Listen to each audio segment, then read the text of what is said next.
My name is Amalia Weber. I'm the program specialist here at Rochester Hills Public Library, and I'd like to welcome you to this evening's program, Epic Stained Glass of Metro Detroit. Before we get started, I'd like to take care of a few housekeeping details. Firstly, we ask the audience members please silence or turn off their cell phones before we begin in order to avoid any disturbances during the presentation. Even if you feel like yours is off, it's never a bad idea to check. We'd also like to thank the Friends of the Rochester Hills Public Library and their many fundraising efforts. It's thanks to their support that we can provide wonderful programming like tonight's presentation. Our next program is IRS Tax Tools and Resources to Support Small Businesses, which will be an in-person event on Tuesday, October 22nd at 7 p.m. You can sign up for that at calendar.rhpl.org. Now, without further ado, please welcome our presenter, Dale Carson. All right, thank you so much for the introduction, Amalia. Hi, everyone. My name's Dale Carlson. Maybe some of you recognize me from my last lecture here at the Rochester Hills Public Library, maybe about a year back. So thanks for coming again if you were at that. Tonight, we're going to talk about Epic Stained Glass of Metro Detroit, and we are really blessed in the Metro Detroit community with a ton of awesome churches, not to mention a few secular sites that feature really world-class stuff. So let's see here. Is my remote working? It's not yet. Now it is. So my expertise in the fields of architectural history and architectural arts rest primarily on my authorship of 3 books that are being passed around the crowd right now. One's about stained glass in New Orleans that is most pertinent to our discussion tonight. But I've also written a book about a sculptor out of Detroit named Corrado Parducci, whose stuff is on buildings all over the place, Meadowbrook Hall, just as a local example, and also a book about the extant local non-military commissions of Albert Kahn. So I'm actually pursuing a art history degree, a bachelor's degree at Wayne State University right now as a 53-year-old senior. So I am increasing my expertise as I move along, but for now, this is where most of my expertise lies.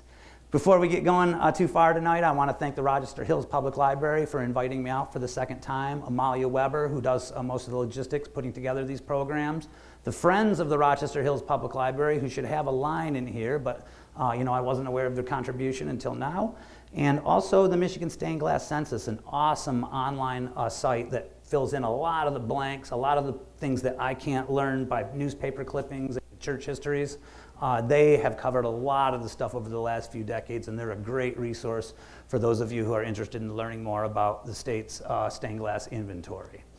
So I'm going to break the lecture tonight into 5 sections. We'll start off with a bio of myself, how my books came about, how I became somewhat an expert in local architectural history matters.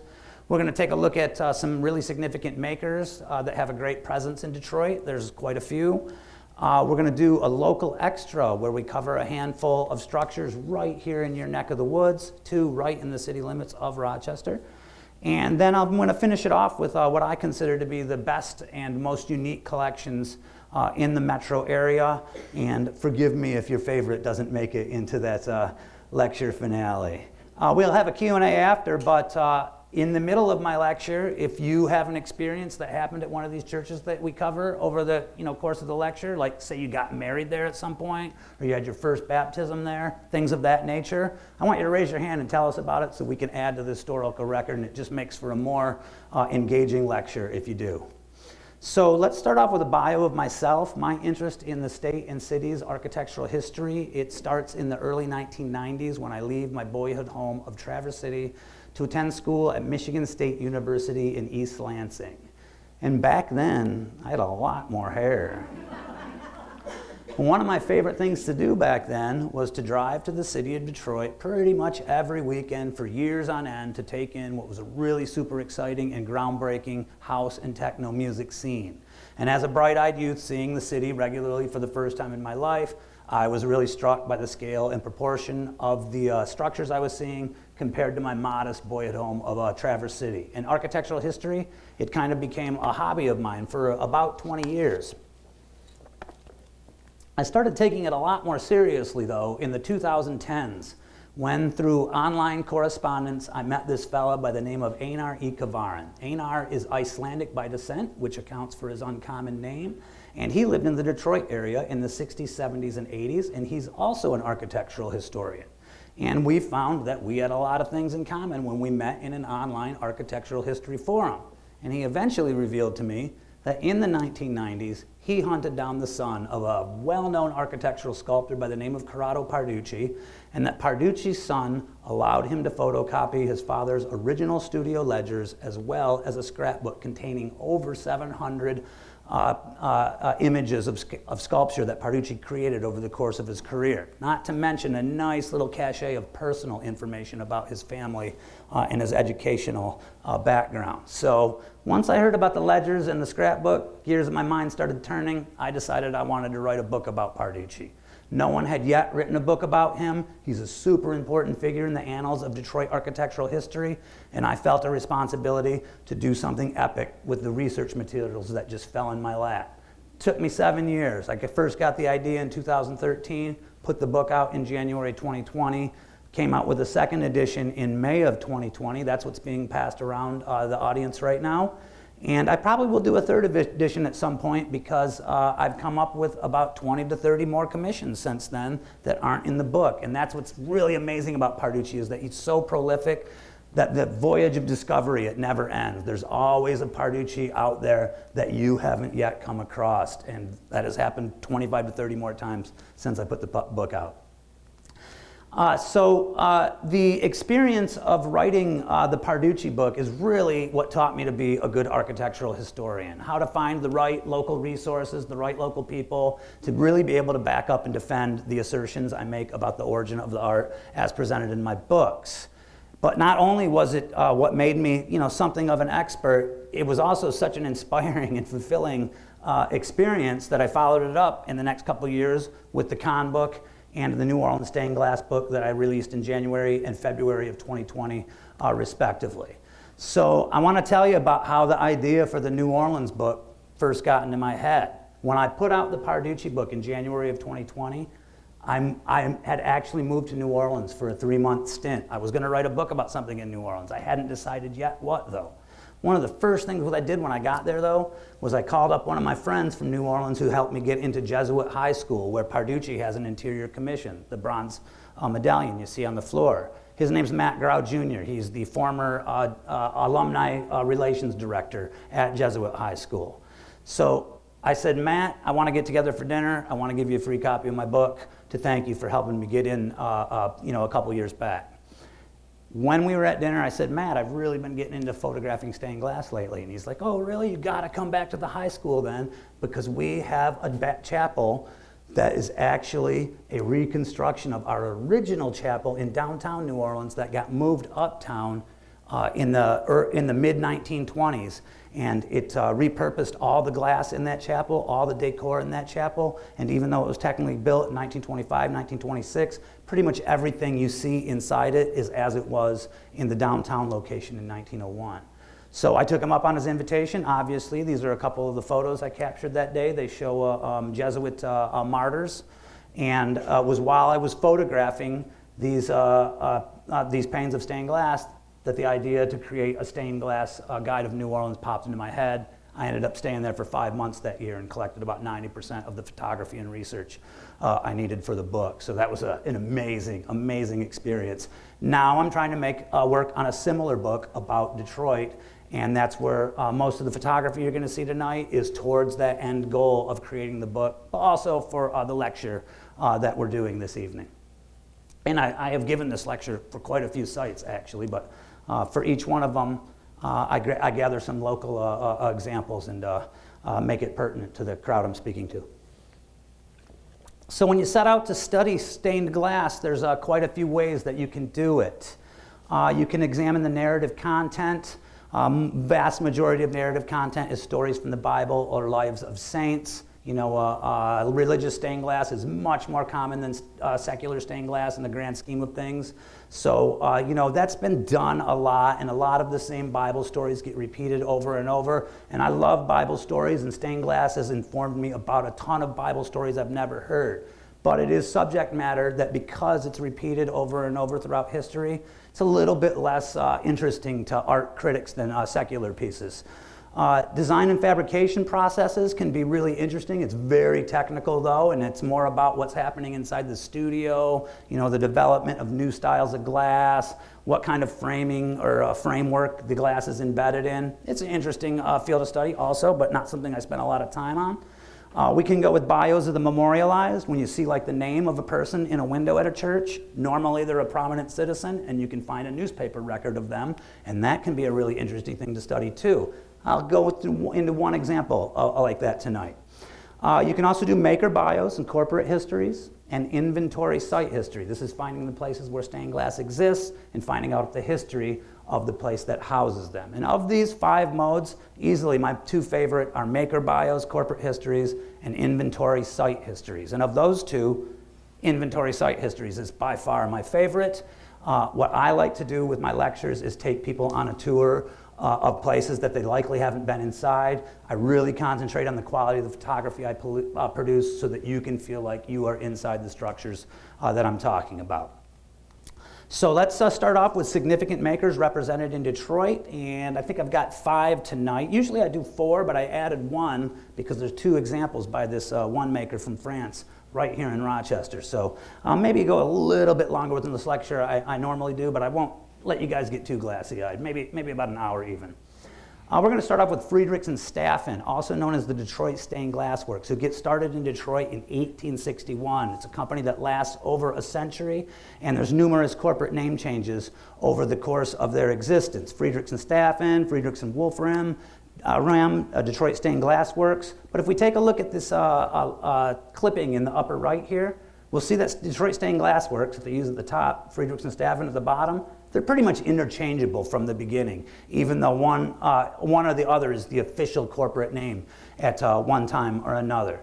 And Detroit Stained Glass Works, they have a cachet on the national scene and are probably the most important stained glass company to ever operate out of our area, and that's why I like to cover them.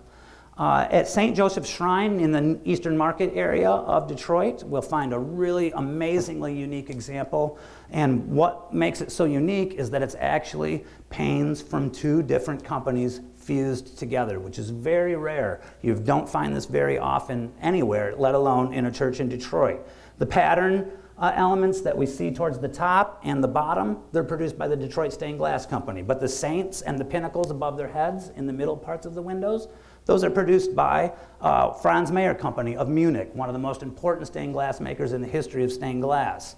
And presumably they're fused together by the Detroit Stained Glass Works, because I doubt Franz Mayer sent anyone over here from Germany to do that work. They did have an American location also in New York though, but most likely scenarios, the Detroit Stained Glass Works executed that work. And not just really gorgeous, but also, remember, the most unique aspect is that it's 2 brands fused together in single panes. Very rare thing. Heading over to First Baptist Church in Ann Arbor, built in 1880, the architect here, Elijah E. Myers, it's the same architect of the capital of Michigan, also the capital of Texas and the capital of Colorado, and he's one of the most important architects of his era, and the fact that he can be proven as the architect of First Baptist Church is a real tribute to the person who did it, a woman I know from Ann Arbor by the name of Susan Weinberg.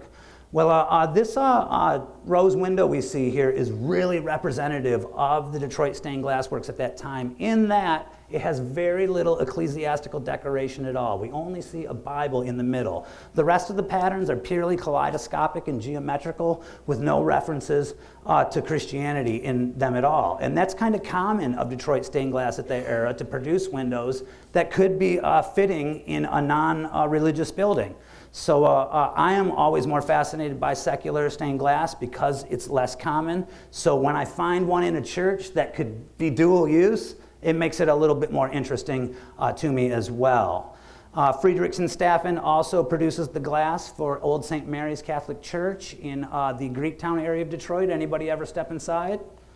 Yes, so you guys know that this is a really gorgeous one. And again, for the most part, we're going to see glass here that fits the mode that Detroit Stained Glass Works is executing in the late 1800s, and that is kaleidoscopic, geometrical art glass patterns that don't have a lot of ecclesiastical symbolism in them. We get a saint right there in the middle over the door, but that's it for this entire installation in what is otherwise a super religious building. So really interesting how little ecclesiastical symbolism there is in early Friedrichs and Staffen work. Just a little bit of a close-up of their rose window there. And also at St. Anne de Detroit, I assume many of you have stepped inside this beautiful church also. This is the second oldest Catholic parish in the United States, second only after a parish in St. Augustine, Florida. But this is their 8th church building since they were founded in 1701. And we've got another kaleidoscopic pattern with geometry inside a circle that is very representative of their style through this time. And again, not a single Christian reference in the window. We're taking a big jump forward here, about 30 years now. Let me make sure I got that right. About 40 years here now. And things get significantly more modern at the Detroit Stained Glass Company, and they start executing more narrative material. And they've got someone in the studio, I can't identify them by name, who knows what they're doing and is able to produce the human form in a very natural-looking fashion, as opposed to some of the earliest works where they got into narrative content and the anatomy, it's a little bit questionable. So this is inside St. Alphonsus Catholic Church on Gould Street in Dearborn, right along Schaefer there, if I'm not mistaken. And Arthur de Rocher, the architect, is an important Catholic architect of the time who also designed St. Mary's in Royal Oak, St. Jude in Detroit, St. Hugo the Hills in Bloomfield Hills, and there's a couple others out there. So his son actually runs a company in Oakland County right now, up in Bloomfield Hills. I can't remember his first name, but that legacy is continued by his family. A couple more examples here, and we can see that the patterned elements, they're still kind of staying true to the the old school formula of Detroit stained glass works, but the narrative content is a big advancement in their artistry.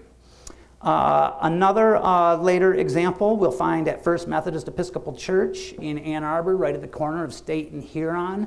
This is right next to the Baptist Church that I just showed you, and again, Detroit Stained Glass Works doing their thing here, largely kaleidoscopic geometric images with only a Lamb of God in the very center being the only ecclesiastical symbolism we find in these windows. They've also got quite a nice rose window here with pretty complex tracery and enthroned Christ in the center, but other than that, again, geometric patterns that are free of other ecclesiastical symbolism. Finally, the last example I want to talk to you about for Detroit Stained Glass Works is Holy Name Catholic Church in Birmingham. Who stepped inside Holy Name before? All right, good deal. Really very, very modern, getting very sleek and stylish here. Not really super realistic human figures, but executed in a fashion that is pretty convincing nonetheless. I love the rainbow at the bottom and how everything seems to be thematically connected there. And on top of really great Detroit Stained Glass Works material inside this church, I guess I'm going to save it for you in a second, but there's a mosaic mural by another fellow that we're going to cover in just a moment here, a guy by the name of Andrew Malia. Let's now move on to a corporate name that probably almost all of you here know. Tiffany Studios of New York City, one of the greatest stained glass window producers in American history, founded by Louis Comfort Tiffany. He lives from 1848 to 1933. The studio lasts from 1885 to 1932. 32. When we study Tiffany, though, we always have to make a distinction between the jewelry company and the stained glass maker. A lot of people think that these are the same company. They're not. Louis Comfort Tiffany is the son of Charles Louis Tiffany, but his company is mostly separate from his father's company through both of their careers. Louis occasionally executes interior design commissions for the Tiffany and Company or jewelry designs, but the windows are totally his own thing, and he is really a guy that's aiming for artistic perfection in everything he does, and it actually makes his company non-profitable, and on a few occasions his father actually loans him money from Tiffany and Company to keep Tiffany Studios afloat. But we don't want to get too deep into the history of Tiffany here because we want to look at the windows that are right here in our area, and we've got some really, really great ones. Who's been inside St. John's Episcopal down by Comerica Park? We only one. Oh, two. All right, beautiful. St. John's Episcopal is designed by Albert Jordan and James Anderson. Jordan, he goes on to co-design Fort Street Presbyterian with his brother, Octavius, I believe his name was. But they're some of the earliest church architects in town, and there's even an earlier building connected to this one, their little chapel kind of tucked towards the back there. It's built in 1859, earlier than the first waves of the main church are. This church also got moved back about 20, 30 feet from Woodward in the 1930s also, which was an interesting project. Inside St. John's Episcopal, we're going to find 3 separate Tiffany installations, and they're all in these 5 window opening setups. There actually might be a 6th or 7th there in those little tiny corner sections, but they're not very well illuminated. But this is really representative of what Tiffany's doing in this era. Maybe you notice the angel above the maiden's head here to there. I don't know if it's a maiden or it's a biblical figure, but the angel, you see how it kind of looks, maybe it's like it's a little bit out of focus? Tiffany would often put an extra plane of glass in his pictures to give a little out of focus emphasis to things around the main figure. And it kind of presages taking a photograph with a wide open aperture where the face is in focus but everything else is a little bit blurry because it draws more attention to the central figure. So sometimes these experiments are successful, sometimes there's not, and Tiffany is also super experimental with the glass that he produces, and that's what really makes him such a pioneer, because there's a lot of stodgy stained glass makers at this time that are like, no, we're going to keep doing it the way they've been doing it from the 12th century, which is totally cool. A lot of those companies thrive and succeed through most of the 20th century, but Tiffany gets more credit because he's really pushing the art forward and making it different than it's been in previous generations. And one of the biggest steps he takes forward is developing new styles of glass where there's multiple colors in a single frame. Before that, that's not really as common. The word we use for it is opalescence. Technically, opalescence is the pastelish, spectrum of color we see when we look at an opal. But as applied to stained glass, opalescence pretty much means any kind of pane that has multiple colors in the same little pane of glass. And Tiffany gets really, we're going to see some examples in just a second to make that concept a little bit clearer to you. He also, see the rippling on what are supposed to be rocks there? That's like some ripple style glass, and he creates all kinds of different textures in his glass that are supposed to mimic both the chaos and organization of nature.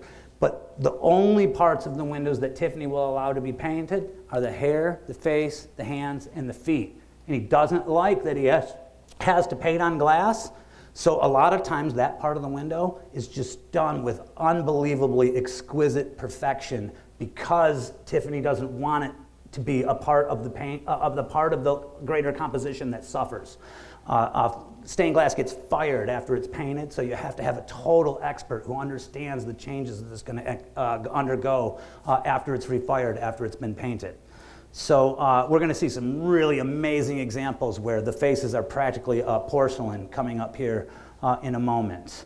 Really great kind of sunset or a sunrise there in the upper, left center of this installation there. That's not super typical of Tiffany, but the foliage surrounding Christ as the Good Shepherd there in the rest of the composition is. Christ Church, right at the end of 375, when you're going into downtown on Jefferson. If you take a left, it's that church right there. Designed by Gordon Lloyd, which is really important, because Lloyd, he's got more Tiffany glass in his extant churches than any other architect in Michigan history. I'm going to say throughout the state, there's probably about 7 Lloyd-designed churches that have Tiffany stained glass inside. I am particularly fond of this angel here because it really shows Tiffany's command of blue. You see the pane just above the angel's halo there? That's what I mean by opalescence in stained glass. See how there's a smooth transition there from light blue to dark blue and a smooth transition from dark blue into pink? That's what we mean by opalescence in glass. Also over the right wing, right on your side, the pane just at the top of the right wing is very opalescent as well. Also the clouds down by the feet, but we're going to see some even better examples coming up here in a second. Christ Church is said to have 3 Tiffany installations, but the third one I think is kind of iffy. And they've also moved it into wood casements, which I'd like to advise you all to not do if you ever are going to a church that wants to move windows from sunlit to wood casement. That is a bad move. That is going to make the look of your windows suffer. If it's the only way you can save them, do it. But if there's any way you can preserve them being lit by sun, they're going to look better in every instance. So we don't cover the third window at Christ Church, but the second window shows St. Elizabeth of Hungary. And note the landscape formations in the right and the left panels there. This is very representative of Tiffany. Tiffany was super famous for rendering foliage, trees, clouds, skies, landscapes in general in stained glass, one of the most important aspects of his career. We're back to the corner estate in Huron in Ann Arbor again. Can you believe how many nice churches there are at this corner? This is actually a law office now, known as Hobbs and Black. It was repurposed as a law office in the 80s, and it's still serving that purpose. But it used to be a Unitarian Universalist church designed by Donaldson and Meyer in their very, very early years. Just to give you an idea of the stature of Donaldson and Meyer, they designed the Stott Tower in the financial district of Detroit. Just one example among many. They were super prolific in their time. Beautiful angel cradling or holding what we might say is an infant Christ in this picture. If we take a really, really close look at the bottom pane and get into the wood there that it's recessed in, we'll see that it does have a Tiffany corporate insignia there that you can just barely read, but it's there nonetheless. That happens a lot with really open old windows. They kind of get crushed by their own weight, and they start sinking into the frame in the bottom part, especially if it's a wood encasement there. So that's why we can barely see the corporate insignia, but it's great when we can find it because that's pretty close to incontrovertible proof of its origin. On the campus of Wayne State University, we have a former private residence of a guy by the name of George L. Beecher that is now an office building for Wayne State. I can't remember what activities they're doing in here, but this is absolutely one of the most interesting Tiffany's in the state and in the city for one main reason why: it has secular subject matter. We've got a neoclassical maiden holding a couple pipes up to the mouth of a cherub. We've got lyres in the upper right and left, and then these little kind of purplish panels in the second third from the top on the right and left. Those have notes in them from the scale. So this is a window is all about music and neoclassicism, and this is much more rare subject matter than we typically find in a church, and for that it is considered extra interesting. It also happens to get on the cover of a great book published in 1980 called Tiffany Windows that purports to catalog pretty much every Tiffany in the window in the United States at that time. I think they miss a few, but they get most of them. First Presbyterian Church, downtown Ypsilanti here. This is originally built in 1857, but it gets a full remodel in 1898, 1899 by Julius Hess, a guy who's got a lot of standing buildings in Detroit to this day. And it used to have a central spire, and he got rid of the central spire and put 2 flanking spires on this church. And at that same time, they had installed a rose window by Tiffany. You can see the window over the main front entrance there, the window opening.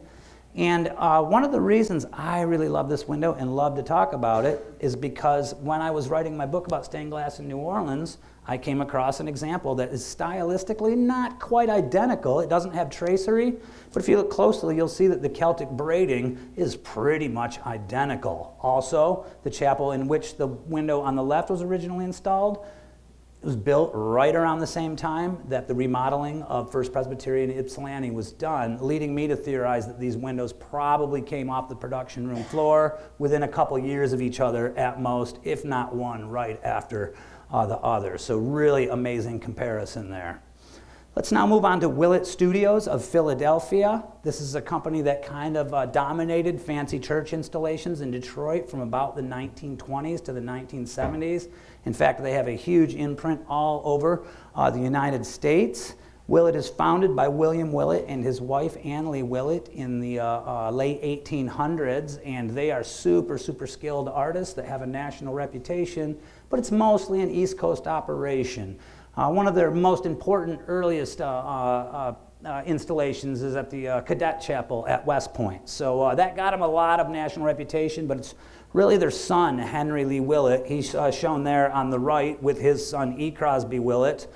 He's the one that brings the company into national prominence and gets them to the point where they're distributing glass all over the United States rather than primarily the East Coast. They were absorbed by Willett Hauser Architectural Glass in 1977, and then Willett Hauser was absorbed by Associated Crafts at that time in 1997, and Willett Hauser is now a division of Associated Crafts. Let's look at some local examples. St. Andrew's Episcopal Church in Ann Arbor. This is the corner of Division in Kingsley. Note that it's another Gordon W. Lloyd design. The church is built in 1867, the tower 1903, but the windows, they don't get installed until the 40s, 50s, and 60s. And one of the great things about Willett is they almost always tell you they've been there. And they'll give you multiple corporate insignia with the exact years of installation. I have only come across one Willett installation in my career of doing this that didn't have a corporate insignia on it. Very rare. We get a few great details here too. Obviously, I love the one on the left because that's Angel Hall at the University of Michigan, designed by Albert Kahn, and of course included in my compendium of extant Albert Kahn structures in the metro area. Let's move on to Grosse Pointe Memorial Presbyterian Church now. This is a really important church financed by the Newberry family in the mid-1920s, and a lot of really important movers and shakers in the Detroit scene went to this church back in the day. The designer's name is important, William E.N. Hunter. He designs a ton of churches in Detroit that are from that era that are still standing. Probably the most important is historic Trinity Lutheran on Gratiot between downtown and Eastern Market. The big, huge Methodist church in the 8,000 block of Woodward, just north of New Center, is also a William E.N. Hunter, and First Methodist in downtown Royal Oak, just to name a few. He also did the Central Methodist Church in my hometown of Traverse City, but they pretty much destroyed it with additions, unfortunately. Well, anyway, really great multiple eras of Willett installation here. I do want to touch just for a second on the concept of exploring memorialized windows for a moment, because they've got a great collection in this church of people that were very influential in early Detroit. This window here is dedicated to Theodore Henry Hinchman, who was a Detroit sewer commissioner in the 1800s and a fire commissioner. But most importantly, for the purposes of what I study, he is the grandfather of Theodore H. Hinchman, one of the founding partners in Smith, Hinchman and Grills, probably the second most important architectural firm to ever work out of Detroit. So most likely Hinchman's descendants paid for this, because we can see that Hinchman is long past by the time this church is built. But this is just one example among thousands of what we can do if we choose to go the path of exploring memorial inscriptions on stained glass windows. Got a couple close-ups here from Grosse Pointe. The one on the left, it's kind of a little bit morbid because that's one of the four horsemen of the apocalypse. There's a window detail here that talks about prison reform, which was a cause of St. Paul. So that's always an interesting theme for me that I run into in windows periodically. Again, Willett Studios, they're always going to tell you that they were there 99% of the time and what year they were there also. Here's a great late installation at Grosse Pointe Memorial Presbyterian. Have any of you ever seen a set of double doors like this with stained glass embedded? Well, they've immobilized these doors so you can't go in and out of them anymore for obvious reasons. They want to preserve this glass. This is a series that dramatizes the quest for the Holy Grail and is installed there in 1948. This is the Metropolitan Methodist Episcopal Church, now known as Metropolitan United Methodists. I was telling you about before. It's 8,000 Woodward exactly, actually. William E.N. Hunter, guy we were just talking about, is the architect. Really, I grew up in a Methodist church with no stained glass, and that's what most Methodist churches are like in the inside. So when you find a Methodist church with a really great stained glass collection, it's kind of out of the ordinary. So I really always appreciate that. I love to joke with my parents. if you had taken me to a church with stained glass growing up, I would have been a lot more interested. So we've got scenes from young Christ on one side, followed by scenes from full-grown Christ on the opposite side, but that's just a fraction of what we find here. On the left, we have over the high altar, Christ enthroned. On the right, we have a Bible story that I have not yet figured out on this one. Does anybody know it right off the top of your head? No? Oh, I'm really surprised, but I'm sure this has biblical backing if we were to research it a little bit more deeply. Willet, always leaving their name, but if we look at the panel on the left, we'll see that we have a rendering of the devil, which is something I always look for at a church that has a really large-sized installation, because most thematically congruous large installations, they're going to have a representation of the devil in there somewhere, and artists choose to do it in a lot of different ways, so it's something that I have a great interest in collecting. We're at the First United Methodist Church in Birmingham now, built in the mid-50s. Andrew Morrison, he's a significant architect, but not quite as significant as William E.N. Hunter. Really beautiful Willett collection here, though, and again in a Methodist church, which is slightly uncommon, but not unheard of. Always leaving their mark and telling you the exact date that they installed. And I really love this window in their choir practice room that celebrates music. Now, Christ's face may be a little bit white and morbid here, but the rest of the window is really bright and cheery. There's a reference to Bach in one panel, and my favorite part of the entire window is the huge autograph that Henry Lee Willett leaves for us, which is kind of uncommon to leave that large of a corporate insignia on a window. If you look real closely, you can see that panel right there. It's right there. So it's pretty large compared to what we normally get for corporate insignia. Just a couple more examples here in Birmingham. One of these also had a devil in it, but I don't think I included it. But just a little bit more detail here on the right. That's something I've been getting more into lately, trying to get more of the fine detail rather than the full window, and be able to mix that up a little bit. Right in my neck of the woods, I'm on Catalpa, right near Woodward in Berkeley, so this church is very close to me. This is First Presbyterian in Royal Oak. This is a Willett installation that goes in 56 through 60. Harold E. Wagoner is a nationally known Presbyterian church architect at the time, and he's got Presbyterian designs all over the place. A real nice scenes from Christ here, rendered in a lot of primary colors, which I really enjoy in stained glass when blue, red, and yellow are emphasized, and we get a lot of that here at First Presbyterian. Really, really great Lancet windows here in the church that is constructed mostly from a full cinder and half cinder block, which is not exactly a super rich person's building material, but a good architect can make something super, super graceful out of it. A few more close-up details. We get a window celebrating the life of Martin Luther, for obvious reasons, and John Monteith, who's one of the founders of the University of Michigan, whose history goes back all the way to when University of Michigan was in the city of Detroit. More corporate insignia by Willett. They never fail to let you know when this window was placed in its frame. Church of the Divine Child in Dearborn. Anybody ever step inside? This is kind of a more modern expression, but Willett, their design style's getting more modern.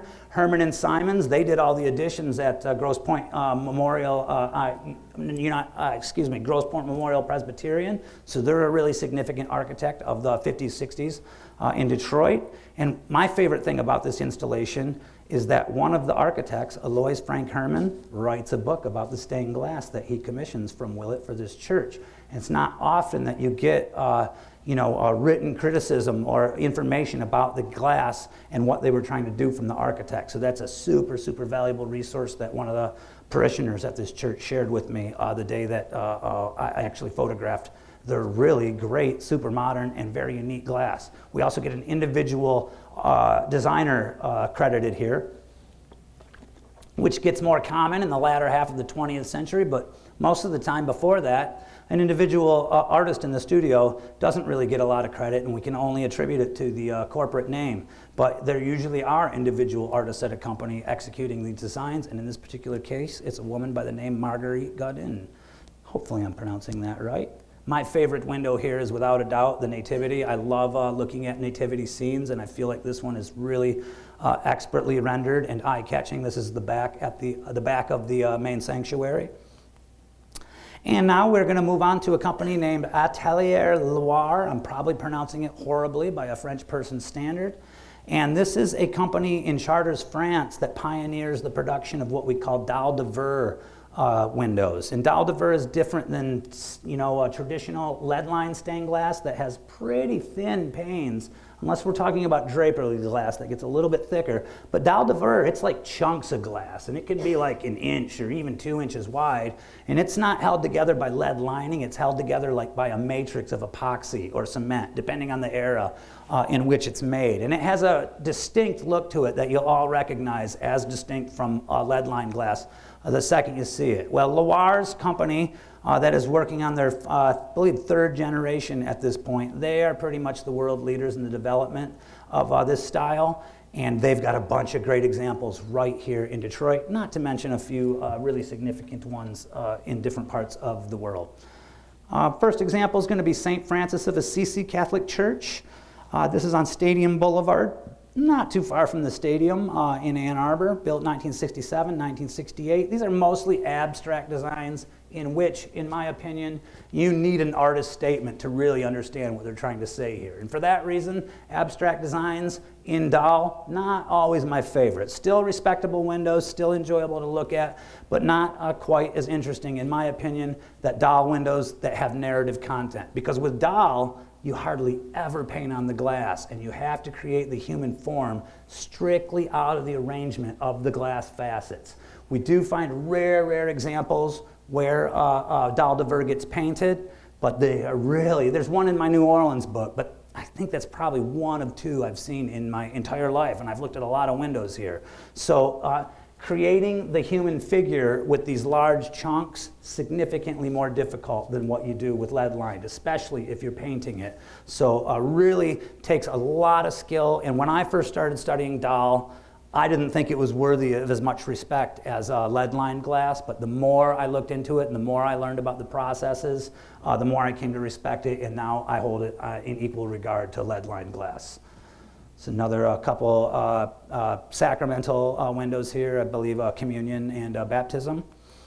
And probably my favorite Gabriel Loire example in the metro area is at the Chapel of Concordia University. Anybody ever stepped inside? All right, good deal.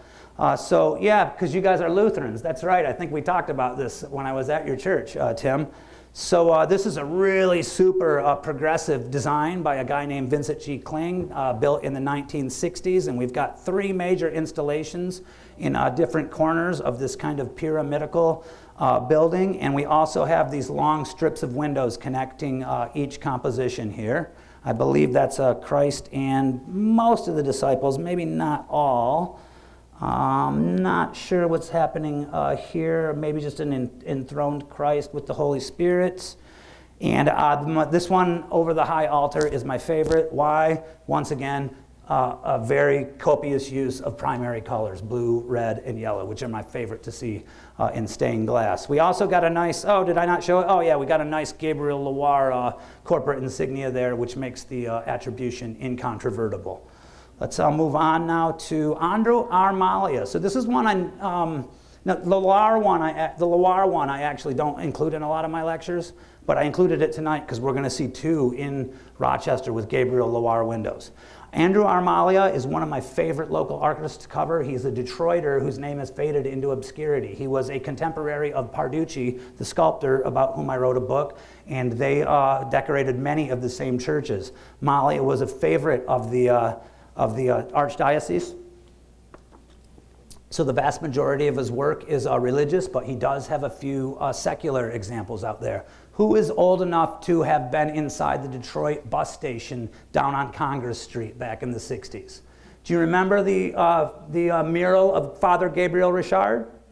That was by Malia. In fact, he had to sue the city to get paid for that.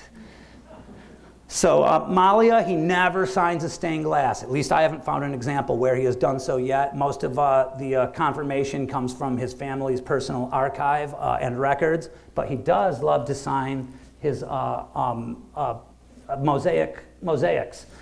Tile mosaics, and those signatures are really interesting, not to mention his own signed signature there that really shows the flair of an artist, if not a doctor. So Malia, he got in the press a lot over the course of his career in Detroit.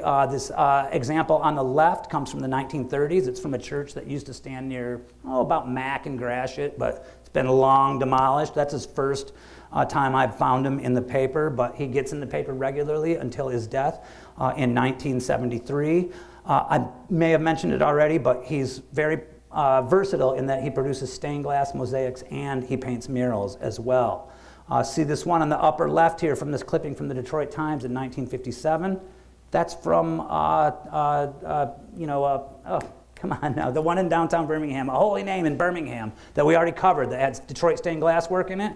Well, Malia produced the mosaic tile backing to the altar here as well, and he did that at a lot of local churches. There are quite a few examples where he did mosaics and the stained glass and some paintings inside the church as well. So we're going to step outside the metro area just for a second here, because Malia, not only does he produce those three styles of art, he also knows how to make lead-lined and dalle de verre glass. So he's super, super versatile. I have not photographed one of his dalle examples in the metro area yet, though, and that's why we're going to go to Jackson for just a second.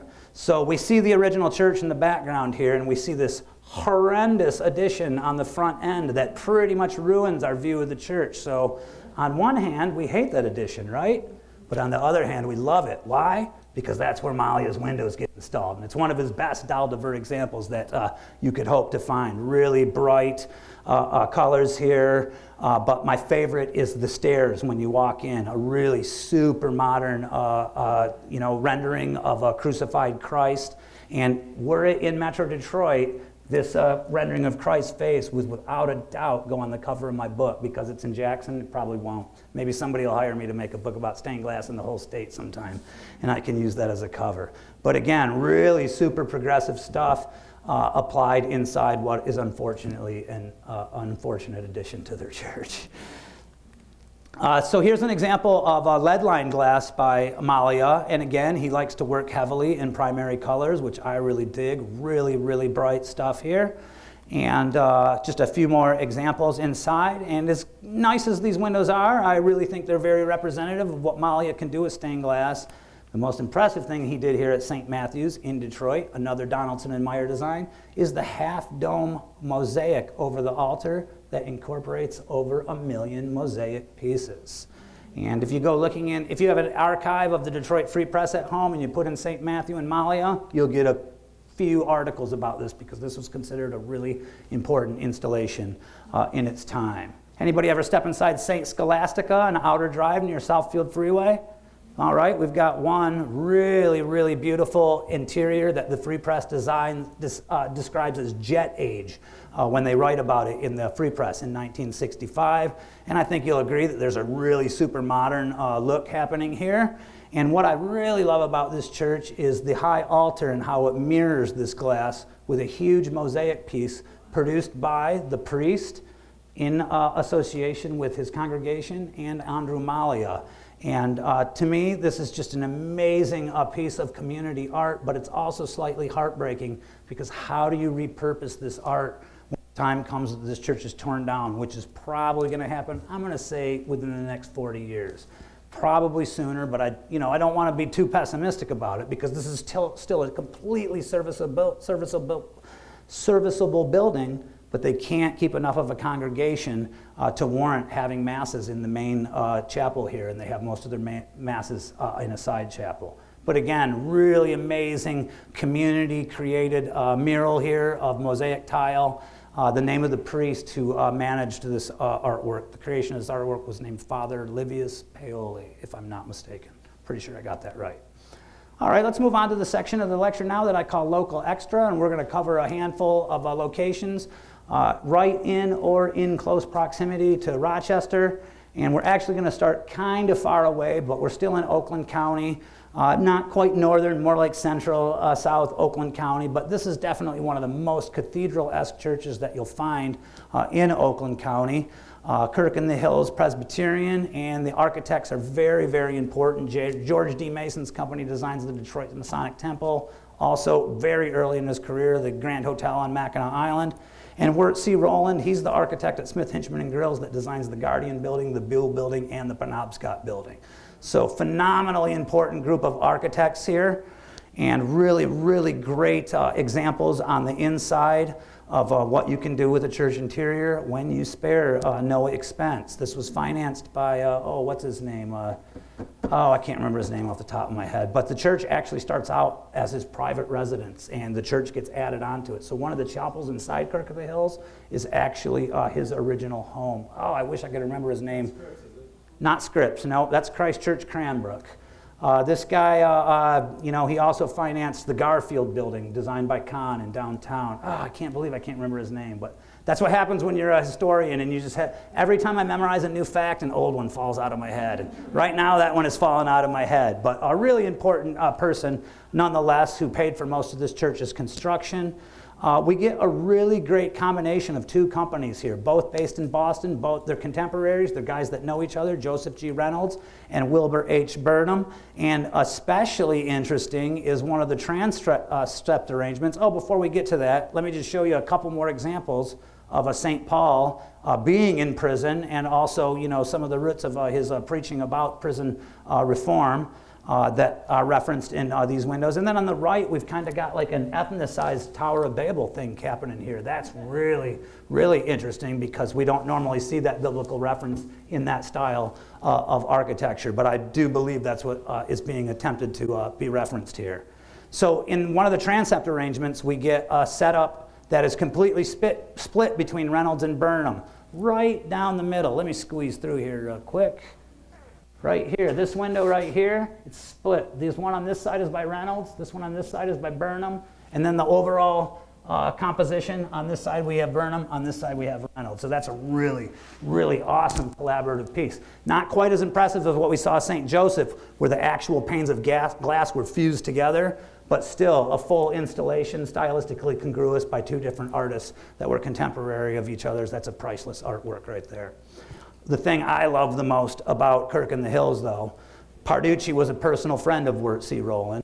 And Wirt C. Rowland, he executed the preliminary drawings for this church, but died before it was constructed. So George D. Mason Incorporated, they're the architects of record.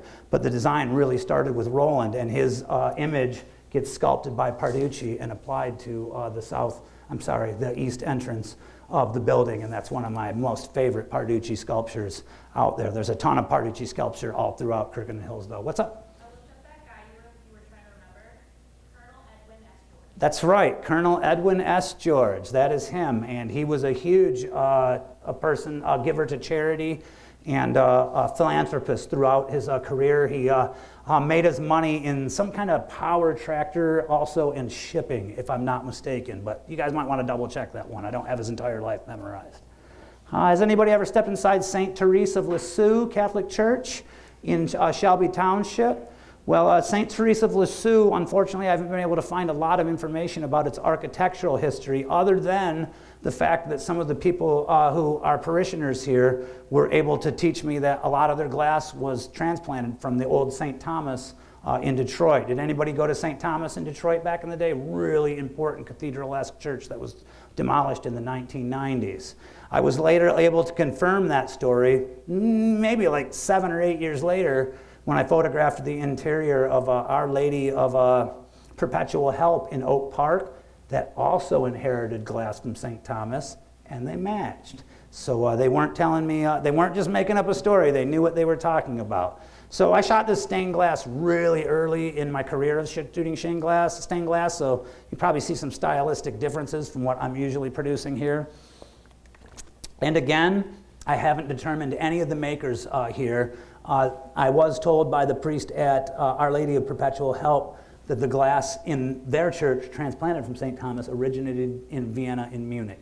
That probably means Franz Mayer, the Munich stuff, but they don't have the records to prove it. So again, I can't tell you exactly who the makers are. This centerpiece that goes up to the ceiling here, that's probably a modern maker. That probably wasn't transplanted from a previous church, but the ones on the left and the right definitely were. I actually executed these pictures for one of my graduating projects at Oakland Community College in 2019 when I got a photographic technology degree. But I do regret the fact that I can't tell you as much about the history of this glass as I can most churches. I can just appreciate the beauty along with you. Trinity Lutheran in Utica, anybody ever step inside? All right. Oh, of course, all the Lutherans. Thank you for bringing so many Lutherans tonight, Tim. I really appreciate it. So this is another instance where I was not able to hunt down any information about its origin, and I shot these very, very early in my career. So that's why we see the really bad perspective right here. In the current era, I get further away and give it more of a 90-degree kind of appearance. But I do want to include this one because the narthex shot I got here, I just absolutely love. And this was like super early in my career of shooting stained glass, and I just kind of feel like this is one of my first photographs of stained glass where I really nailed it and really started understanding my own style that I was trying to refine. So again, can't tell you the architects, can't tell you the glass makers, but I can tell you this is a beautiful installation if you get to step inside. Also, if I'm not mistaken, there was an addition made to this church, I believe in the 1970s. That's not noted here. Let's move on to some stuff where I know who did the actual glass, though. Who's been to the Paint Creek cider mill? All right, good deal. So you guys have probably all seen the stained glass inside with the trout jumping out of the river, which is really pertinent to your story here in the Paint Creek story. But my favorite thing about this building is the architects, Giffords and Valet with Louis Rossetti. Louis Rossetti, he designed Cobo Center, Cobo Hall. I mean, his design's pretty much destroyed now, but the original design when it first opened, that was his design. And Giffords, Valet, and Rossetti, they've got a huge imprint in Detroit and were very, very influential from the late 50s all the way to the 1970s and early 80s. Does anybody know if Paint Creek still operates as a cider mill or is it closed? So yeah, I really hope that your community is able to put together or get somebody interested in taking over the cider mill portion of this property, because not only is it a really amazing structure, it's got a lot of historic artifacts out front with markers that tell you about their history. I believe there's a famous cigar store Indian from the Wigwam there, which is, you know, anybody that grew up in Oakland County probably saw that at some point. So those kind of artifacts all over their front yard, and I hope that somebody revives this building as a business. Really super progressive design for the 50s and 60s there. Built in two wings, that's what, two eras. That's why it took 10 years, because they built one of them first and then the other one a few years down the road. I haven't even gotten to the stained glass yet, have I? That's Louis Rossetti on the far left there. He was also a huge figure in the Italian-American community in Detroit for many years. He served in World War I for the United States and got a lot of cachet with the local community for doing that. There's a photo of him from a 1930s issue that shows him in full uniform. There's our stained glass right there. And this is they applied to get the National Register of Historic Places consideration at one time. They didn't get it, but the application survives, and the application tells us that it was produced by the Williams Art Glass Studio of Oxford, along with an artist by the name of Art Nowicki. Generally speaking, in these situations where you get an artist credited and a fabricator credited, that means the artist came up with the original, like what we call a cartoon or a drawing, and then handed the drawing off to the larger company to actually execute his vision, or her vision, depending on who it is. I'm sure you've all been to Meadowbrook Hall, right? So Meadowbrook Hall I shot quite a few years ago before I was really good at shooting stained glass, but I was lucky to get a couple that are good enough to share with you here tonight. I've recently asked the curator there to invite me back again to do another, the last time I was there was 2017 for a photo shoot, and I was still a rank amateur at that time, and I'm trying to entice them with some of my professional photos to get me to come back again and produce a portfolio for them. This one right here, though, it's quite good because, you know, I didn't have to get permission to shoot on the inside for this one. I just showed up when nobody was around. Technically, you're not supposed to do that. Don't tell anybody. But anyway, you can see that it's got a lot of sculpture on the front, here, this stuff up near the top. That's all by Parducci. Parducci was the main sculptor for this building, and the architect, William Capp, was an employee of Smith, Inchman & Grills, and another personal friend of Parducci. Parducci was connected with all the important people in the architectural scene from about 1925 to his death in 1981. So here's just a couple examples from the inside of Meadowbrook Hall, produced by a guy named G. Owen Bonawit.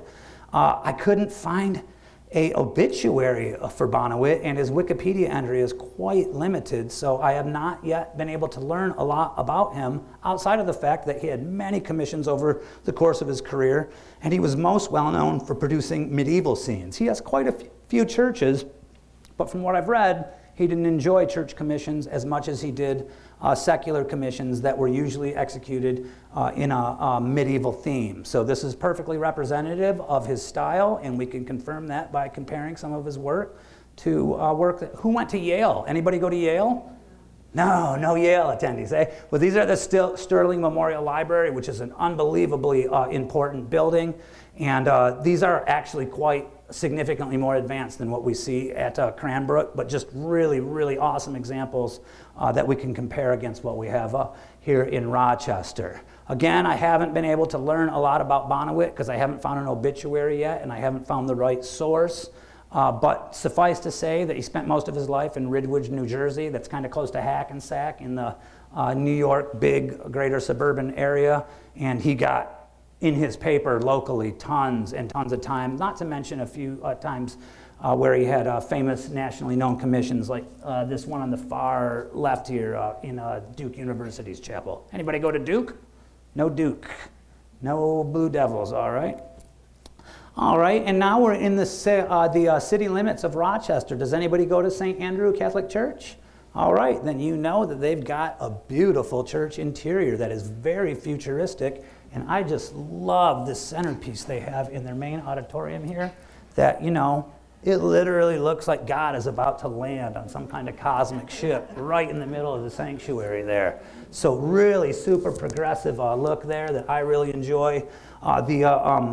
The stained glass is high in the lofty areas, but if you look, this is a balcony right here, so you can actually sit right next to it and get right on top of it. It ended up in the paper, the Pontiac Press, that we now know as the Oakland Press, in 1969, and they were pretty fond of the design as well.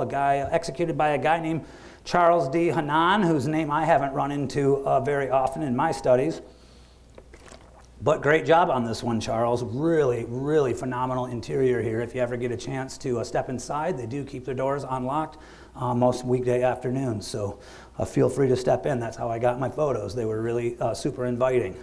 Let's get close up on these. This is a Laure Atelier from Chartres, France, who we covered earlier in our makers that are well represented in Detroit. And this is a largely symbolic stuff, so again, we'll probably need an artist statement to fully understand what Bible stories are being executed here, but I think that it stands alone pretty well on its own right. My personal favorite is this window because it incorporates the fleur-de-lis, which I love because of my New Orleans experience, but I love more because of my Detroit experience. Before the New Orleans Saints put the fleur-de-lis on their helmet, the fleur-de-lis was as closely associated with Detroit as it was with New Orleans. That's kind of fallen out of style, and I kind of feel like they hijacked it from us. So I love to see it incorporated into Detroit architecture. And in their entryway up to the balcony, some kind of interesting long windows there as well. Oh, one more there, church bell. So not all abstract, but mostly abstract abstractions in this window. Also great signature pane in one of the balconies that was very, very easy to get close to and shoot, and just has a lot of great scratches and a lot of character to it. Now we're on to St. John Lutheran Church, which to me was the most exciting find in the Rochester area for me. I had never stepped inside this church before. Once again, huge thanks to Tim Grotehouse over there in the back, who invited me the day I stepped by and invited me again when I came back a few days later. I'm going to tell you why I had to come back a few days later in a second.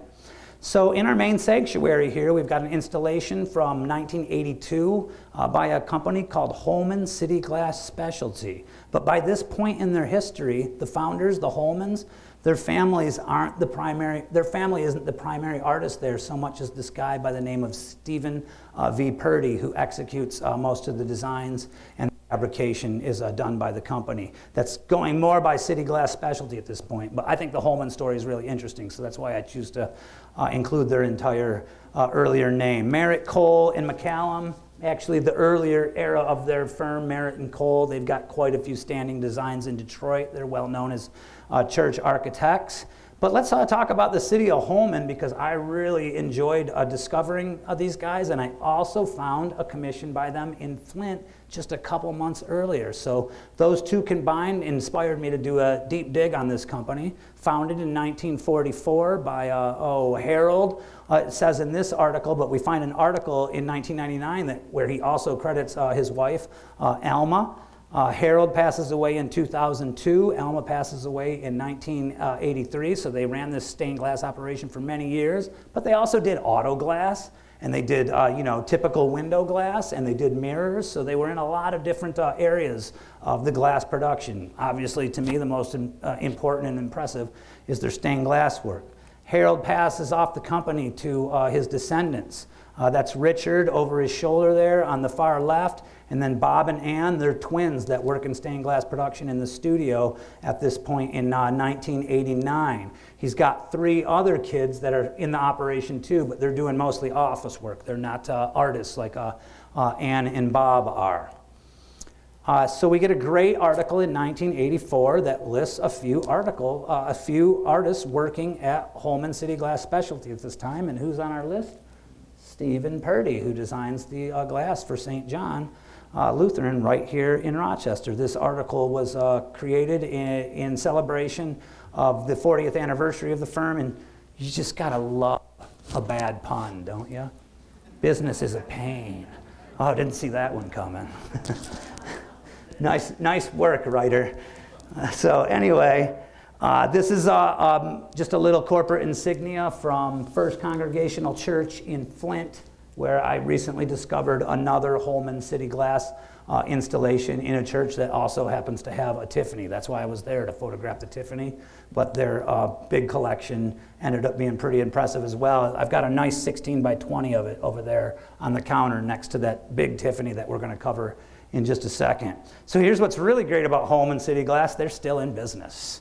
This is their website, just snipped from a few days ago in the exact same spot that they opened up in 1944. So really great company that's been servicing stained glass needs in the Midwest, probably elsewhere in the United States also for, what's it look like, 80 years now.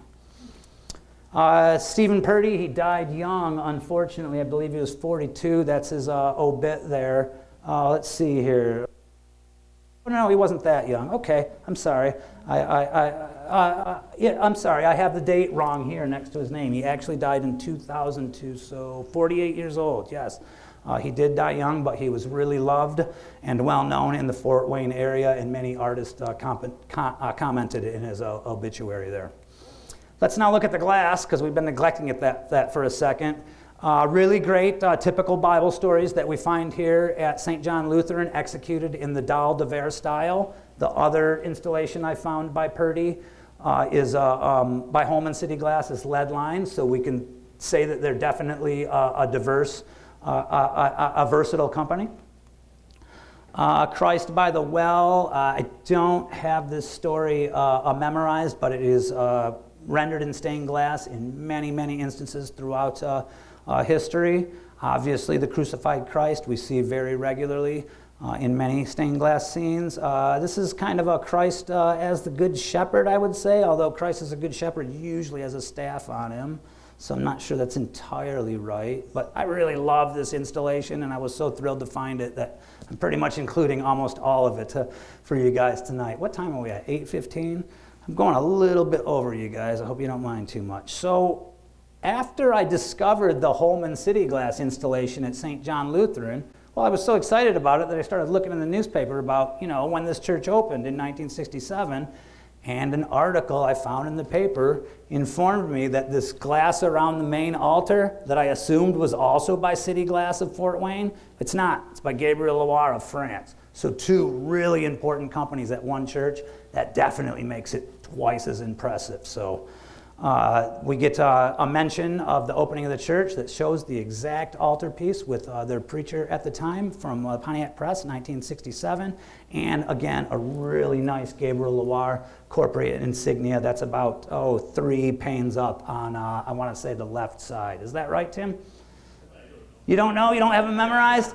Well, the rest of them are very abstracted. In fact, this crown with the cross is pretty much the only recognizable symbol you'll find in the rest of these pieces of glass. The rest of them don't have any recognizable objects, but are still really beautifully put together and make a great backing for the cross there. So yeah, go ahead. Just so you know, that part of the committee traveled to France. Mm-hmm. Nice. Did they get to meet one of the Laura's sons? I don't know. I knew most of the committee members myself. Gotcha. Dr. Tony Dura and his wife traveled to France. Very nice. I'm a little bit jealous. So we're getting to the closing of the lecture now. I'm going to cover what I think are the most impressive installations in the metro area. And again, I apologize if your favorite church doesn't make it in here. We're going to start off with Christ Church Cranbrook. Anybody ever step inside Christ Church Cranbrook? Good deal. Well, Christ Church Cranbrook is another example, like Kirk in the Hills, of what you can do with church decor when expense is no object. And George Galbooth, founder of Cranbrook Educational Community and owner of the Detroit News Empire, he spared no expense here, and there's a lot of really great stuff.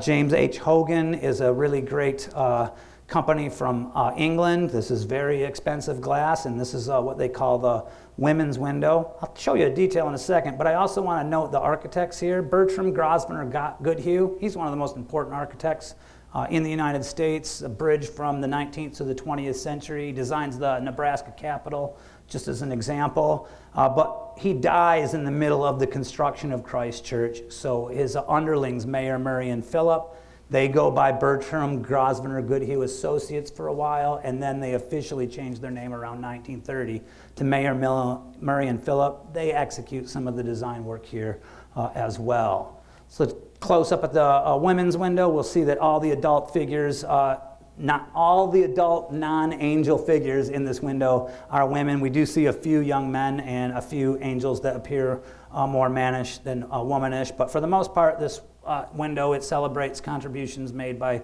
women of the distant past and women of the present. Over the high altar is my favorite window in the church, and it's my favorite because of the maker, Nicola Senzo. He's a total master from Philadelphia whose name has faded into obscurity for one primary reason, and that primary reason is Louis Comfort Tiffany, whose name has overshadowed a bunch of his contemporaries to the point that they've practically been forgotten about. So I love Louis Comfort Tiffany, but I also dislike him for that reason. Same goes for Albert Kahn. He really overshadows a lot of the architects in Detroit, and on a grand national scale, Frank Lloyd Wright. His name overshadows almost any other architect in American history, which is slightly unfair in my opinion.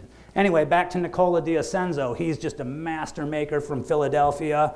Really super dramatic triple lancet window there, not surprisingly describing scenes from the life of Christ. There is a couple other local examples by DeCenzo. Probably the most important are in one of the study libraries inside the Hatcher Library at the University of Michigan. They were transplanted from an East Coast site at the time of that library's construction. So, Sweetest Heart of Mary at Russell and Canfield in the city. Has anybody ever stepped inside? Then you know this is one of the most beautiful church interiors in the entire state of Michigan, if not the most beautiful, designed by very significant architects of the era, Spear and Rones. Has anybody ever eaten at the Gandy Dancer in Ann Arbor? That's a Spear and Rones design. It used to be a train station, just as an example. Kelsey Museum of Archaeology in Ann Arbor. Anybody ever step inside? Spear and Rones design. They've got a lot of designs in Ann Arbor, but more in Detroit. They designed the Chamber of Commerce building that is now the Archdiocesan headquarters, actually. So super influential in this era. Most people attribute the glass here to Friedrichs and Staffen, but there's a competing attribution out there if you do the really deep research, and I personally am one of the people that do not believe this is a Detroit Stained Glass Works commission. Why?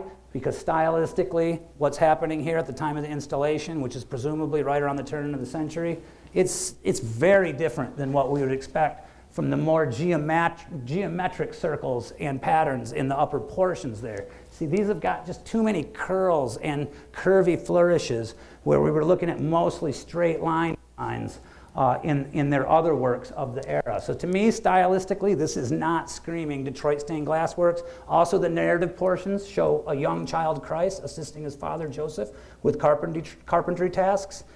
To me, that's beyond Detroit stained glass works capabilities in rendering the human form at this point in history. So don't take it as gospel, because it's unproven, and it's going to remain unproven for the most part unless new evidence emerges. But to me, probably not a Friedrichsen staff and Detroit stained glass works design, but that's what you'll see on the historical marker if you go to this part of town. Let's just take a quick look at the inside, because again, definitely one of the most beautiful interiors that you'll find in any church in the state of Michigan. We're now in downtown Ypsi again, not too far away from the First Presbyterian Church. We have the First Methodist Episcopal Church that is now just a plain United Methodist Church, and they've got a really amazing art glass installation. And when I say art glass, I mean this style of glass from the late 19th, earliest 20th century, where the design is made just strictly by different colors and the shapes of the panes as related to each other. So there's no painting on here, and there's no narrative elements. And in fact, in this scene, we see hardly any ecclesiastical symbolism except for the anchor in the very top there. So were they to change this into a community center and deconsecrate, these windows would still be just as fitting, in my personal opinion. I have a lecture at this church next summer that one of the elders hired me for. I'm really looking forward to it. It's to celebrate their, maybe their 125th anniversary or something. I can't remember exactly what it is, but this design here that's very kaleidoscopic is over the high altar. It's about 16 feet high, maybe 14 feet across. It's very, very dramatic. And then on the opposite transept, we get another window that's very similar, and then our only ecclesiastical symbolism is a cross and a crown at the top. So really super impressive pieces here. Who's been to the Dawson Great Lakes Museum on Belle Isle? Great. Have any of you ever wondered where this stained glass from inside the entry came from? Well, you're about to find out. Because when we walk into the Dawson, the first thing we think is, this wasn't made in 1959 and 1960, and it definitely wasn't. It was transplanted. John Hardman and Company of Birmingham, England. I believe that was the same company that made the window at Christ Church Cranbrook. I'm not positive now at the top of my head, but this is a really fanciful scene of LaSalle portaging in Detroit on his voyage of exploration, which most historians agree didn't actually happen. LaSalle sailed right by Detroit. But this still is an interesting representation and interpretation of history at the time. I especially love the respect with which the Native Americans are rendered, and I really love this guy right here who's got that look in his eyes that says, should we just nip this in the bud right now? while holding a knife. So how did this piece end up in the Dawson Great Lakes Museum? Well, it started out as an installation on a fancy steamer on the Great Lakes from the 1910s to the 1950s, known as the City of Detroit 3.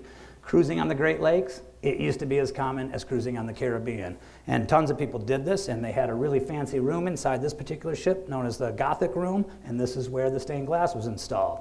The ship was decommissioned in 1956, and when it was decommissioned, they took down the Gothic Room and put it all into storage for about 10 years before a community group got together and paid to have it reinstalled in the Dawson Museum, where it stands today.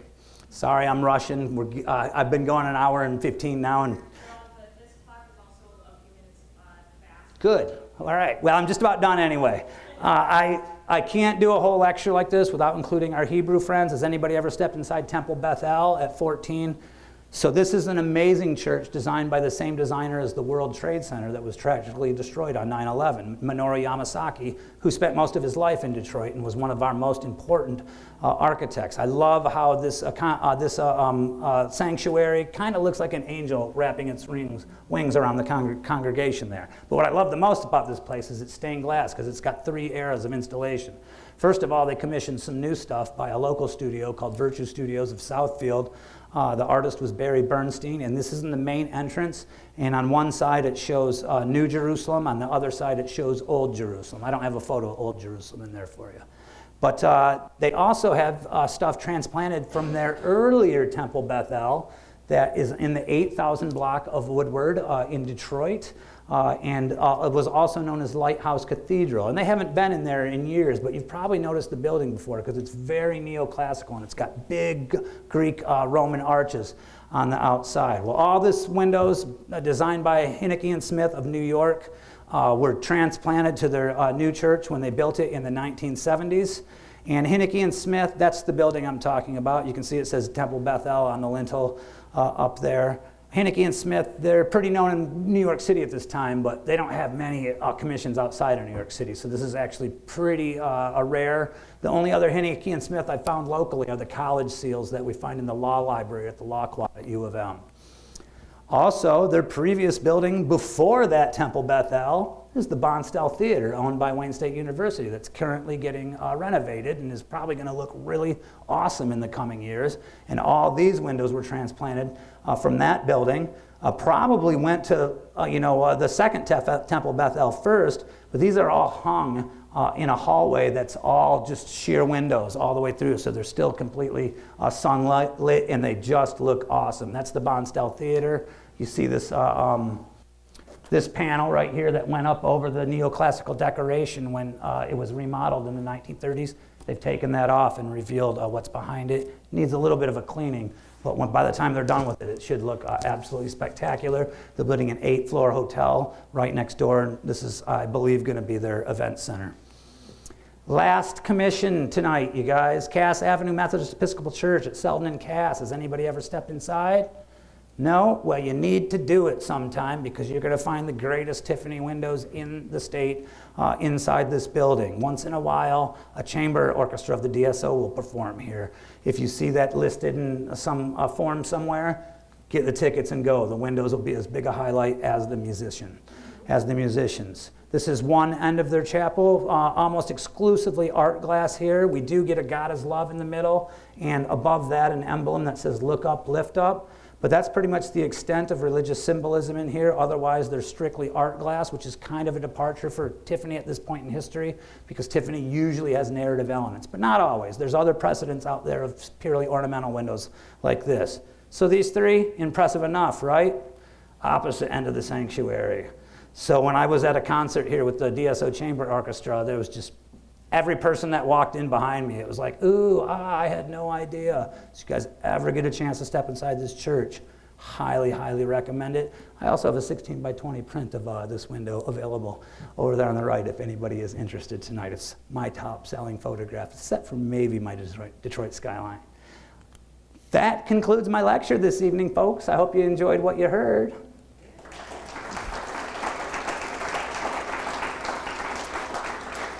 I would love to lead you to a place to buy my Kahn and my Parducci book, but both of them are out of print and out of stock right now. I do have copies of my stained glass book, though, but most Detroiters aren't that interested in New Orleans, but it is available, and I do sell it for $5 less than the cover price at events like this. And with that, I will finish up and open the floor to any questions if anybody has any. I got a feeling a lot of people want to get home and see the Tiger score. Anybody up? I have a question. Yeah, go ahead, sir. So when the pieces were being designed and constructed, I guess, what drew heavier into the style? The place that made it, the artist, or the architect? So that's a great question. You're forgetting one party in there, though. And that is the clergy at the church, which usually, especially in the Catholic Church, usually exerts a certain amount of influence too. So there's a large spectrum of answers to that question. But if you're a young artist with a lot of experience that's trying to make a name for yourself, and you come into a commission like that, you let the church tell you whatever they want to tell you, and you make whatever they tell you. If you're a really well-established artist that has a national reputation, you have a lot more leverage to control the outcome of the commission. And that way you can get a little bit more power. But you're still being paid by the church. So the clergy and sometimes the congregation, depending on how the power structure in a particular church is arranged, will exert a lot of influence on the content as well. Does that answer your question? The architect, I cited an example where Frank Alois Herman obviously conferenced with the stained glass makers in the development of Church of the Divine Child in Dearborn. But to me, that's more of an exception than a rule. And normally the architect doesn't conference with the stained glass makers. In fact, in probably half the instances, stained glass that is currently in the church is installed after the church is actually built. So in that sense, the clergy of the time, but the clergy at the time that it's being constructed obviously doesn't have any say whatsoever. And they're the ones that really understand, the ecclesiastical layout of the church the best, is the generation that's at the church at the time it's built. So a lot of different answers to that question, actually. So the presentation of the glass, sometimes there are larger pieces that kind of create a fluid presentation, and sometimes with many, many little pieces that create a more fractured but still cohesive vision. So, but there's some that don't, there's no cohesiveness at all. Right. And I actually like a lot of churches like that have a very chaotic look where the glass is not stylistically congruous. Is that like a direction of the clergy, or is that a production of the artist saying this is how I do things? In my opinion, that's a function of how much money the church has to spend on glass as they grow as a congregation. Because a lot of churches, when they first open up, they'll have maybe 1 or 2 pieces of stained glass, and all the rest of the glass will just be plain. They're like, oh, we're going to have a fund drive that takes 10 years to get this window, and then we'll do another for 5 years to get this window. So that is, in my opinion, the number one function that dictates an installation that is not stylistically congruous. Stylistically congruous installations, more often than not, they're all done at the same time. Sometimes they're not, though, and that can be interesting too when a lot of windows that look the same are installed over a decade. Not that uncommon. You had a question, ma'am? I may be wrong, but are Tiffany windows at the Whitney? So the Whitney, there is. Well, the Whitney is kind of a debated commission. Yes, because the main source of the Whitney attribution comes from an old newspaper article in which the journalist states that Mr. Whitney plans to get Tiffany windows in his building. But what happens a lot in those days is, of course, I'm a rich guy, I want Tiffany in my house. Then they find out how much Tiffany's actually going to cost. And they're like, oh, you know what? Maybe we should get one of his imitators. So if you look at the Whitney windows very closely, do you know who the Explorer is in the Whitney windows? No? Okay, well, the Explorer in the Whitney windows, he's very stiff. He's not as impressive looking anatomically than we see in most Tiffany windows of the day. Also, there's no maker's mark on any of the windows there at the Whitney. And that is a clue that leads a lot of people to believe that Whitney probably changed his mind once he found out Tiffany actually cost. Now, there is a series of 4 windows on the north side that look more Tiffany-esque than any of the other windows in there. And if there are Tiffany windows in there, I think it's those 4. But it's actually only 3 because one of them got busted out in the middle of 20th century and was replaced by a company that was trying to look like Tiffany, but not quite as good as Tiffany. So that is a debatable attribution. And, if anybody ever comes with you with, oh, I'm 100% sure, well, if their source is that newspaper article, I just explained to you the argument of why they're not actually 100% sure. So there's a few other scholars out there in the Detroit area that tell you that that's a debatable attribution. Anybody else? All right, well, thanks for coming tonight, you guys. Let's go see how the Tigers did. 4-3, Tigers are up.